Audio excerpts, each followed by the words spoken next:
زیارت آپریشن مشیر داخلہ بلوچستان نے 5 مقتولین کے نام لاپتہ افراد کی فہرست میں ہونے کی تصدیق کر دی۔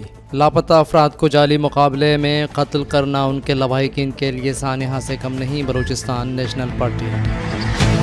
آج جولائی کی 20 تاریخ ہے، دن بدھ، اور اس وقت بلوچستان میں شب کے 10 بج رہے ہیں۔ بلوچستان افیئرز کی اردو نیوز بلیٹن سرشپ احوال کے ساتھ میں ہوں مقبول ناصر۔ شب وش بات۔ بلوچستان کے مشیر داخلہ ضیاء لانگو نے زیارت آپریشن میں پاکستانی سیکورٹی فورسز کے ہاتھوں مارے جانے والے 9 میں سے 5 افراد کے نام لاپتہ افراد کی فہرست میں موجودگی کی تصدیق کر دی ہے۔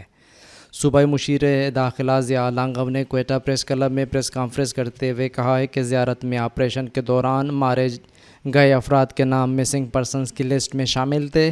آپریشن زیارت میں کرنل لائق اور کزن عمر جاوید کو اغوا کرنے کے بعد قتل کیا گیا تھا، جس کے رد عمل میں سیکورٹی فورسز نے زیارت آپریشن میں 9 بلوچ مزاحمت کاروں کو مارنے کا دعویٰ کیا تھا۔ دوسری جانب اب تک ان 9 افراد میں سے 5 کے لواحقین نے تصدیق کی ہے کہ مارے جانے والے ان افراد کو بلوچستان کے مختلف علاقوں سے مختلف اوقات میں سیکورٹی فورسز کی جانب سے جبری گمشدگی کا شکار بنایا گیا تھا، جس کے خلاف لواحقین نے احتجاج بھی ریکارڈ کرایا تھا۔ لواحقین کا کہنا ہے کہ مارے گئے افراد سیکورٹی فورسز کی تحویل میں تھے، جنہیں جعلی مقابلے میں قتل کر کے مزاحمت کار ظاہر کیا گیا۔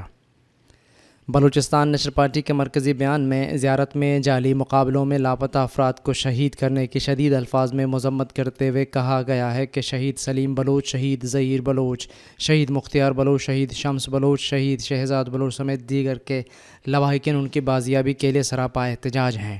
ان کو جعلی مقابلے میں شہید کیا جانا لاپتہ افراد کے لواحقین کے لیے کسی سانحہ سے کم نہیں۔ ان کی مبینہ جعلی مقابلے میں ٹارگٹ کلنگ کے حوالے سے پارٹی قائد سردار اختر جان مینگل نے حکومتی ارباب و اختیار سے رابطہ کیا ہے، اور وفاقی وزیر داخلہ رانا ثناء اللہ سے بھی کہا گیا ہے کہ وہ زیارت جعلی مقابلے کے حوالے سے اعلیٰ جوڈیشل کمیشن تشکیل دیں تاکہ حقیقت عوام کے سامنے آ سکے۔ سردار اختر مینگل کی ہدایت پر MNA اور سیکریٹری اطلاعات آغا حسن بلوچ نے وزیر داخلہ رانا ثناء اللہ سے ملاقات کی ہے اور جوڈیشل کمیشن بنانے پر اتفاق کیا ہے، جو افسوسناک زیارت واقعہ کی غیر جانبدارانہ تحقیقات کرے گا۔ بیان میں کہا گیا ہے کہ پارٹی بلوچوں کی شہادت پر کسی صورت خاموش نہیں رہے گی اور ہر فورم پر اس حوالے سے آواز بلند کرے گی۔ بیان میں کہا گیا ہے کہ بلوچستان کا مسئلہ طاقت سے کسی صورت حل نہیں ہو سکتا۔ جتنی توانائی طاقت کے استعمال پر صرف کی جا رہی ہے، اگر ان کے آدھا بھی مذاکرات کے لیے استعمال کیا جاتا تو آج حالات بہتری کی جانب جاتے۔ بیان میں کہا گیا ہے کہ ہزاروں لاپتہ افراد کے لواحقین اپنے پیاروں کی راہ دیکھ رہے ہیں۔ لاپتہ افراد کی بازیابی کے بجائے انہیں اب جعلی مقابلوں میں شہید کیا جا رہا ہے، جو کہ کسی بھی مسئلے کا حل نہیں ہے۔ اس سے بلوچستان کے حالات مزید خراب ہوں گے۔ اگر آج بلوچستان کے حالات اس نہج پر پہنچے ہیں تو ان اسباب کا جائزہ لینا چاہیے کہ وہ کیا وجوہات ہیں کہ آج بلوچستان میں صرف ماتم ہے، اور ایسا کوئی گھرانہ نہیں ہوگا جس کا کوئی فرد حالات سے متاثر نہ ہوا ہے۔ اعلیٰ حکام کو چاہیے کہ وہ زیارت واقعہ کی شفاف تحقیقات کے لیے جوڈیشل کمیشن تشکیل دیں اور تحقیقات کی جائیں کہ ان لاپتہ افراد کو کیوں شہید کیا گیا۔ بیان میں کہا گیا ہے کہ پارٹی قائد سردار اختر جان مینگل و پارٹی قیادت لاپتہ افراد کی بازیابی کے لیے ہر فورم پر جدوجہد کر رہی ہے اور کرتی رہے گی۔ بلوچ اسٹوڈنٹس آرگنائزیشن کے مرکزی ترجمان نے گزشتہ دنوں زیارت میں سیکورٹی فورسز کی جانب سے لاپتہ افراد کو جعلی مقابلے میں بے دردی سے قتل کرنے پر شدید تشویش کا اظہار کرتے ہوئے اسے درندگی کی انتہا قرار دیا ہے۔ ترجمان نے کہا ہے کہ فورسز کی جانب سے انکاؤنٹر کے نام پر مارے جانے والے 9 میں سے 5 لاشوں کی شناخت ایسے لوگوں کے نام سے ہوئی ہے جنہیں پہلے ہی سے جبری گمشدگی کا شکار بنا دیا گیا تھا اور ان کی بازیابی کے لیے لواحقین احتجاج کر رہے تھے۔ ترجمان نے کہا ہے کہ زیارت واقعہ نے ظلم کی نئی داستان رقم کی ہے۔ پہلے ہی سے جبراً لاپتہ کر دیے گئے لوگوں کو جعلی مقابلے میں مارنا ملکی آئین اور انسانی حقوق کے اداروں کے منہ پر بدترین تمانچہ ہے۔ اس سے پہلے بھی CTD کی جانب سے لاپتہ بلوچوں کو جعلی مقابلوں میں مار کر ان کو تخریب کار ظاہر کیا گیا، اور اب بھی یہ غیر آئینی سلسلہ جاری و ساری ہے۔ ترجمان نے کہا ہے کہ زیارت میں مارے جانے والے 9 افراد میں سے ایک انجینئر ظہیر بلوچ کی گمشدگی پر بلوچستان ہائی کورٹ میں آئینی پٹیشن بھی دائر ہو چکی ہے، جبکہ باقی لاشیں بھی ان لوگوں کی ہیں جو پہلے سے لاپتہ تھے۔ بلوچستان کے حالات کو بہتری کے بجائے ابتری کی جانب لے جایا جا رہا ہے۔ یہاں کی سیاسی قوتوں کا ہمیشہ سے یہی بیانیہ رہا ہے کہ تشدد، جبری گمشدگی اور مسخ شدہ لاشوں سے بلوچستان کا مسئلہ مزید گمبھیر ہوگا، لیکن گزشتہ 74 سال سے طاقت کے زور پر بلوچ قومی سوال کو بزور طاقت کچلنے کے لیے انسانیت سوز جبر و تشدد کیا جا رہا ہے۔ ترجمان BSO نے آخر میں کہا کہ سپریم کورٹ پاکستان اور عالمی انسانی حقوق کے ادارے زیارت میں سیکورٹی فورسز کے ہاتھوں لاپتہ افراد کے قتل پر ایکشن لیں اور باقی لاپتہ افراد کی بحفاظت بازیابی کے لیے اپنا کردار ادا کریں۔ شہزاد بلوچ کو جعلی مقابلے میں قتل کر کے لاش ہمیں تحفے میں دی گئی، لواحقین کا احتجاج۔ قلات کے شہری پولی ٹیکنیکل کالج کوئٹہ کے طالب علم شہزاد بلوچ کی جسد خاک کی بذریعہ ایمبولینس قلات پہنچنے پر مغل چوک مین RCD شاہراہ پر خواتین، بچوں سمیت علاقہ معتبرین، معززین، سینکڑوں شہری اور لواحقین نے سڑک بلاک کر کے احتجاجی دھرنا دیا اور سڑک کی دونوں جانب گاڑیوں کی لمبی قطاریں لگ گئیں۔ جسد خاکی پر موجود افراد نے پھولوں کی پتیاں، شاور اور شدید نعرے بازی کی۔ اس موقع پر ارہانک، اشک بھارتی خواتین و دیگر مظاہرین نے پلے کارڈ اٹھا رکھے تھے جن پر مختلف نعرے درج تھے۔ مظاہرین نے شہزاد کو انصاف دو کے نعرے لگائے۔ مظاہرین سے شہزاد کے بھائی، بلوچستان نیشنل پارٹی کے سینئر رہنما کامریڈ علی اکبر دیہوار، پیپلز پارٹی کے صوبائی رہنما سردار زادہ نعیم جان دیہوار، BNP کے رہنما احمد نواز بلوچ، شہزاد کی ہمشیرہ و دیگر نے خطاب کرتے ہوئے کہا کہ شہزاد بلوچ ایک طالب علم تھا۔ وہ قلات سے کوئٹہ اپنے اسناد لینے گیا تھا کہ 4 جون کو سریاب روڈ سے انہیں ساتھیوں سمیت لاپتہ کر دیا گیا۔ ہم لواحقین نے قانونی چارہ جوئی کر کے سریاب کے تھانے میں اطلاعی رپورٹ دی۔ لاپتہ افراد کے کیمپ میں ان کی گمشدگی پر بھی اطلاع دی گئی اور کوئٹہ پریس کلب میں پریس کانفرنس کی، لیکن کوئی سنوائی نہیں ہوئی۔ انہوں نے کہا کہ افسوس کے ساتھ کہنا پڑتا ہے کہ شہزاد بلوچ کو گزشتہ روز زیارت میں جعلی مقابلے میں قتل کر کے اس بے گناہ معصوم کی لاش ہمیں تحفے میں دی گئی۔ اگر وہ کسی جرم میں ملوث تھا تو انہیں عدالت میں پیش کیا جاتا۔ انہوں نے کہا کہ لاپتہ افراد کو اس طرح قتل کرنا ماورائے آئین ہے، جو انسانی حقوق کی سنگین خلاف ورزی ہے۔ انہوں نے اس واقعے کے چیف جسٹس پاکستان، وزیر اعظم، چیف آف آرمی سمیت تمام اداروں سے مطالبہ کیا ہے کہ اعلیٰ تحقیقاتی کمیٹی تشکیل دے کر شہزاد بلوچ کے قتل کی تحقیقات کرے۔ بعد ازاں مظاہرین پرامن طور پر منتشر ہو گئے۔ جسد خاکی کو مقامی قبرستان میں سپرد خاک کر دیا گیا۔ فاتح خانی دیہوار ہاؤس گیاوان میں جاری ہے۔ بلوچستان کے علاقے ریکوڈک میں سونے اور تانبے کے ذخائر پر کام کرنے والی کینیڈین کمپنی بیرک گولڈ نے اس خواہش کا اظہار کیا ہے کہ پاکستان کی سپریم کورٹ اور پارلیمنٹ بھی اس معاہدے کی توثیق کرے۔ اس خواہش کا اظہار بیرک گولڈ کے چیف ایگزیکٹو مارک پریسٹو نے پاکستان کے وزیر خزانہ مفتاح اسماعیل سے ملاقات کے بعد پیر کو اسلام آباد میں ایک نیوز کانفرنس کے دوران کیا۔ مارک برسٹو نے کہا کہ بیرک گولڈ اور پاکستانی شراکتی اداروں کے درمیان ریکوڈک منصوبے پر دوبارہ کام شروع کرنے کے لیے رواں سال کے اوائل میں ایک فریم ورک معاہدے پر اتفاق رائے ہونے کے بعد دیگر قانونی معاملات طے کیے جا رہے ہیں۔ مارک برسٹو کا کہنا تھا کہ بیرک گولڈ اور حکومت پاکستان اور دیگر پاکستانی شراکت داروں کے درمیان طے پانے والے اس معاہدے کی پائیداری کے لیے ضروری کہ اس کو قانونی تحفظ حاصل ہو اور پاکستان کی سپریم کورٹ بھی اس کا جائزہ لے۔ یاد رہے کہ رواں سال مارچ میں بیرک گولڈ نے پاکستان کے ساتھ جاری تنازعہ ختم کرتے ہوئے ایک معاہدے کے تحت بلوچستان میں واقع تانبے اور سونے کی کان کنی کے ریکوڈک منصوبے کے لیے دوبارہ سرمایہ کاری کرنے پر اتفاق کیا تھا۔ عدالت کے باہر ہونے والے اس معاہدے کے تحت عالمی بینک کی ثالثی عدالت کی طرف سے پاکستان کے خلاف عائد ہونے والے $11 ارب کا جرمانہ ختم کر دیا گیا تھا۔ بیرک گولڈ نے اپنے دیگر شراکت داروں کے ساتھ مل کر ریکوڈک منصوبے میں دوبارہ بھاری سرمایہ کاری کرنے پر بھی اتفاق کیا تھا۔ پاکستان کے سابق وزیر خزانہ حفیظ پاشا کہتے ہیں کہ کسی بھی بین الاقوامی معاہدے کا جائزہ لینا اور توثیق کرنا حکومت پاکستان کا کام ہے۔ ایرانی حکومتی وفد کی گوادر آمد، بارڈر ٹریڈ سے متعلق معاملات پر تبادلہ خیال۔ اسلامی جمہوریہ ایران کا اعلیٰ سطحی حکومتی وفد گوادر پہنچ گیا۔ Deputy commissioner Gwadar captain retired Jamil Ahmed نے وفد کا استقبال کیا۔ اسلامی جمہوریہ ایران کا وفد گوادر میں پاکستان ایران بارڈر ٹریڈ سے متعلق مشترکہ جوائنٹ بارڈر اجلاس میں شرکت کرے گی۔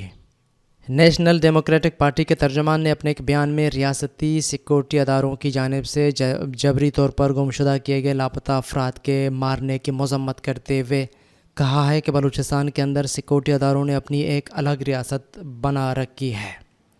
ان سیکورٹی اداروں کے ہاں نہ پاکستان کی عدلیہ اور نہ ہی انسانی حقوق کوئی اہمیت رکھتے ہیں، بلکہ وہ جب چاہے عدالت عالیہ سے لے کر ریاست کے تمام اداروں کو جوتے کی نوک پر رکھ کر انسانی حقوق کی خلاف ورزیاں کرتے ہیں۔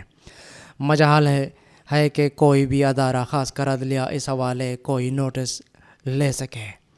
ترجمان نے کہا ہے کہ سیکورٹی فورسز نے حالیہ زیارت واقعے کو جواز بنا کر 9 سے زائد جبری طور پر لاپتہ کیے گئے بلوچ نوجوانوں کو بے دردی کے ساتھ گولیوں سے چلنی کر کے ان کی لاشیں پھینک دی ہیں۔ اب تک ان میں سے 5 کی شناخت شہزاد بلوچ، شمس صادقزئی، مختار بلوچ، انجینئر ظہیر بلوچ اور سالم بلوچ کے نام سے ہوئی ہے۔ یہ سب ریکارڈ پر موجود ہیں کہ ان تمام لوگوں کو انہوں نے خود جبری طور پر لاپتہ کیا تھا۔ ان کی جبری گمشدگیاں ریکارڈ پر بھی موجود ہیں۔ اہل خانہ کی جانب سے ان کی جبری گمشدگی کے خلاف کیے گئے احتجاج بھی ریکارڈ پر موجود ہیں۔ ترجمان نے اپنے بیان کے آخر میں کہا ہے کہ ہم عالمی انسانی حقوق کے ادارے اور اقوام متحدہ سے اپیل کرتے ہیں کہ وہ بلوچستان میں ہونے والے انسانی حقوق کی خلاف ورزیوں پر نوٹس لے کر ریاست پاکستان کو جواب دہ کریں، اور اسی طرح ہم سپریم کورٹ آف پاکستان کے چیف جسٹس سے بھی گزارش کرتے ہیں کہ وہ اس مسئلے پر از خود نوٹس لے کر جوڈیشل انکوائری کر کے ملوث لوگوں کو سزا دے۔ بلوچستان نیشنل پارٹی عوامی کے مرکزی سیکریٹری جنرل و صوبائی وزیر زراعت میر اسد اللہ بلوچ نے کہا کہ پنجگور میں طوفانی بارشوں اور سیلاب سے جانی و مالی نقصانات پر افسوس ہے۔ صوبائی حکومت متاثرہ افراد کی بحالی کے لیے ہر ممکن اقدامات کر رہی ہے، اور جو لوگ طوفانی بارشوں کی وجہ سے شہید اور زخمی ہوئے ہیں ان متاثرہ خاندانوں کی مالی مدد کی جائے گی۔ ان خیالات کا اظہار انہوں نے پنجگور پریس کلب کے صحافیوں سے گفتگو کرتے ہوئے کہی۔ میر اسد اللہ بلوچ نے کہا کہ قدرتی آفات میں صبر اور شکر سے کام لینے کی ضرورت ہے۔ پنجگور میں جس بڑے پیمانے پر جانی و مالی نقصانات ہوئے ہیں اس سے کافی دکھ اور صدمہ پہنچا ہے، اور سیلاب سے شہید ہونے والے افراد کے خاندانوں کے غم میں شریک ہوں، اور ان کی بحالی کے لیے ڈپٹی کمشنر اور دیگر متعلقہ حکام کو فوری ہدایات دے کر کہا ہے کہ وہ متاثرین کی مدد کے لیے کوئی بھی کمی نہ کریں، دستیاب وسائل سے سیلاب کے شکار افراد کی ہر ممکن مدد کریں اور انہیں ہر طرح سے ریلیف پہنچائیں۔ انہوں نے کہا کہ میں سمجھتا ہوں کہ پنجگور میں 2 ہفتوں سے جاری رہنے والی مسلسل بارشوں اور سیلاب سے دیگر اضلاع کی نسبت زیادہ نقصانات ہوئے ہیں۔ لوگوں کے گھر بار، زرعی بندات، فصلیں تباہ ہوئی ہیں اور 12 کے قریب انسانی جانوں کا ضیاع بھی ہوا ہے۔ انہوں نے کہا کہ میں نے وزیر اعلیٰ بلوچستان کو بھی پنجگور کی صورتحال سے آگاہ کیا ہے، وفاقی حکومت سے بھی مدد کی اپیل کی ہے تاکہ جس بڑے پیمانے پر بلوچستان خصوصاً پنجگور میں نقصانات ہوئے ہیں متاثرین کی فوری بحالی ممکن ہو سکے۔ انہوں نے کہا کہ صوبائی حکومت اپنے وسائل سے بحالی کے کاموں میں مصروف ہے، آخری متاثرہ شخص کی بحالی تک اقدامات جاری رہیں گے۔ عالمی اور علاقائی خبریں۔ پی ڈی ایم اجلاس، وفاقی حکومت کا آئینی مدت پوری کرنے کا فیصلہ۔ مسلم لیگ نون کے رہنما اور وفاقی وزیر ریلوے خواجہ سعد رفیق نے کہا ہے کہ موجودہ وفاقی حکومت اپنی آئینی مدت پوری کرے گی۔ لاہور میں Pakistan Democratic Movement P D M کے سربراہ اجلاس کے بعد نیوز کانفرنس کرتے ہوئے سعد رفیق کا کہنا تھا کہ ضمنی انتخابات کے نتائج کسی سیاسی جماعت کے بیانیے کی مقبولیت کا ٹیسٹ کیس نہیں تھے۔ ان کا کہنا تھا کہ مسلم لیگ نون نے تحریک انصاف کی ان 20 میں سے 5 نشستوں پر کامیابی حاصل کی اور باقی حلقوں میں بھی سخت مقابلہ کیا۔ وفاقی وزیر کا کہنا تھا کہ دوسروں کو چیری بلاسم کہنے والے عمران خان خود سب سے پہلے سابق صدر پرویز مشرف کے گھٹنوں پر گرے تھے۔ ان کا کہنا تھا کہ الیکشن کمیشن آف پاکستان برسوں سے زیر التوا پارن فنڈنگ کیس کا فوری فیصلہ کرے۔ 20 حلقوں میں سے 15 نشستوں پر تحریک انصاف جیتی، لیکن شام 6 بجے عمران خان کہہ رہے تھے کہ دھاندلی ہو رہی ہے اور عدالتیں کھولی جائیں۔ البتہ جب مرضی کے نتائج ملنے لگے تو چپ سادھ لی گئی۔ سعد رفیق نے کہا ہے کہ عمران خان کو مرضی کا چیف جسٹس، آرمی چیف اور کٹ پتلی صدر چاہیے تاکہ وہ خود ساختہ امیر المومنین بن سکیں۔ وفاقی وزیر خواجہ سعد رفیق کا کہنا تھا کہ پی ڈی ایم اجلاس میں یہ فیصلہ کیا گیا ہے کہ وفاقی حکومت اپنی مدت پوری کرے گی، جبکہ صوبائی حکومتوں کو بھی اپنی آئینی مدت پوری کرنے کا حق ہے۔ ان کے بقول آرٹیکل 63A سے متعلق سپریم کورٹ کے فیصلے پر پی ڈی ایم جماعتوں کو تحفظات ہیں۔ سیاسی تجزیہ کاروں کے مطابق ضمنی انتخابات میں کامیابی کے بعد عمران خان نے جارحانہ انداز اپنایا ہے، جس کے جواب میں اب حکمراں اتحاد کے لب و لہجے میں سختی آ رہی ہے۔ سینئر صحافی اور تجزیہ کار سلیم بخاری کہتے ہیں کہ عمران خان فوری انتخابات کا مطالبہ کر رہے ہیں، لیکن حکمراں اتحاد نے حکومت کی آئینی مدت پوری کرنے کا اعلان کیا ہے۔ ان کے بقول عمران خان سمجھتے ہیں کہ ضمنی الیکشن میں جو مومنٹم تحریک انصاف کو ملا ہے، اس کے لیے ضروری ہے کہ فوری انتخابات ہو جائیں تاکہ تحریک انصاف کو واضح برتری مل سکے۔ پرتگال میں گرمی سے 1000 سے زائد افراد ہلاک، یورپ میں متعدد گھروں میں آگ لگ گئی۔ یورپ میں شدید گرمی کی لہر جاری ہے۔ فرانس، اسپین، یونان اور برطانیہ میں حکام منگل کے روز بھی جنگلوں میں لگی آگ سے نمٹنے میں مصروف رہے، جبکہ پرتگال میں اب تک گرمی کی لہر سے متعلق 1000 سے زائد ہلاکتیں رپورٹ ہو چکی ہیں۔ جنوب مغربی فرانس میں فائر فائٹرز خطے میں 30 برس میں سب سے بڑی جنگل میں لگنے والی آگ بجھانے کی کوشش کرتے رہے، جبکہ حکام نے ایک شخص کو آتش زنی کے الزام میں گرفتار کیا ہے۔ فرانس میں جنگل میں لگنے والی آگ سے 75 مربع میل کا رقبہ متاثر ہوا ہے، جبکہ 30,000 افراد بے گھر ہو چکے ہیں۔ یونان میں قدیم شہر ایتھنز کے نزدیک تیز ہوائوں کی وجہ سے جنگل میں لگنے والی آگ تیزی سے پھیل رہی ہے، جبکہ برطانیہ جہاں ریکارڈ گرمی کی لہر سے شہری بے آل ہیں، وہاں گریٹر لندن کے علاقے میں واقع گاؤں ویننگٹن میں آتش زنی کی وجہ سے کئی گھر تباہ ہو گئے ہیں۔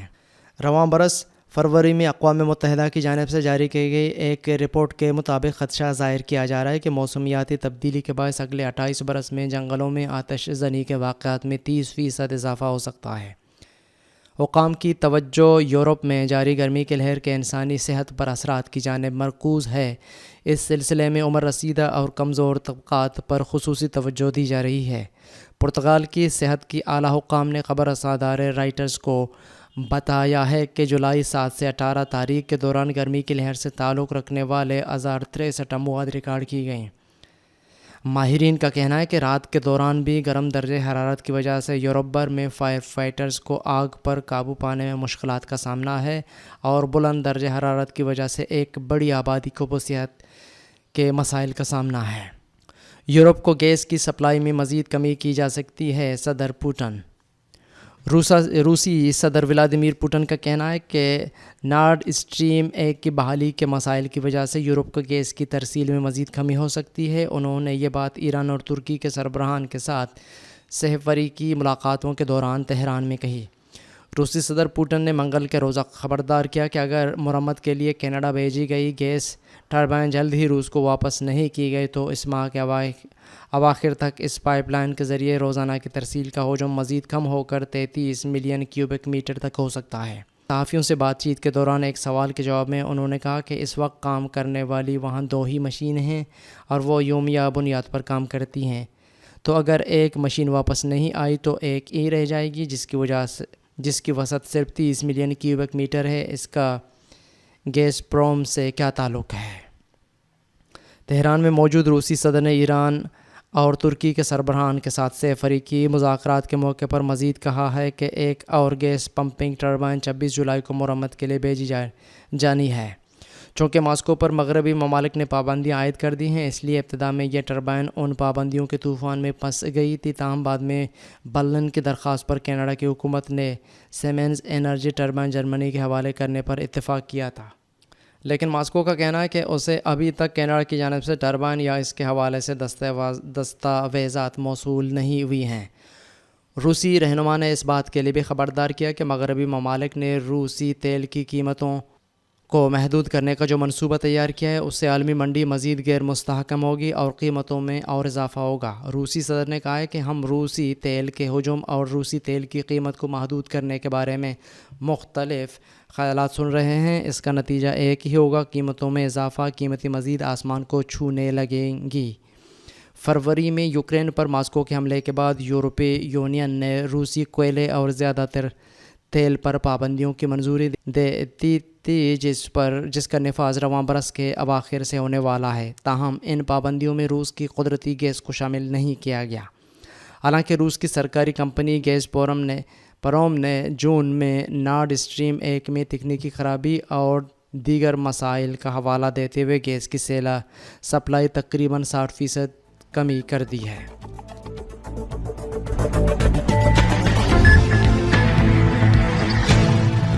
یہ تھے اب تک کی اہم خبریں۔ مزید خبروں اور اپڈیٹس کے لیے ہماری ویب سائٹ اور یوٹیوب چینل وزٹ کریں۔ یہ بلیٹن آپ تک پہنچائی ہے عمر کریم بلوچ نے، اور اس کے ایڈیٹر تھے قمبر مالک بلوچ۔ مجھے بلوچستان افیئرز کی ٹیم کے ساتھ اجازت دیجیے۔ شب بخیر۔